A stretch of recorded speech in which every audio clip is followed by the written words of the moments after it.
நெஞ்சம் என்னும் கூடு அதில் நெருப்பு வைத்ததாறு,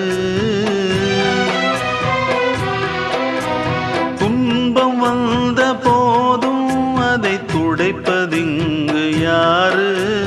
கலங்கும் போது சேரு, அது தெளியும் போது நீரு. கடவுள் போட்ட கோடு அதை திருத்த போவதாறு? வெந்த புண்ணும் ஆறிடுமா? வேதனை தான் தீர்ந்திடுமா?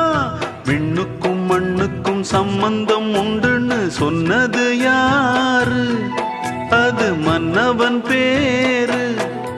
அந்த வானத்தை போல மனம் படைச்ச மன்னவனே, பனி துளிய போல குணம் படைச்ச தென்னவனே.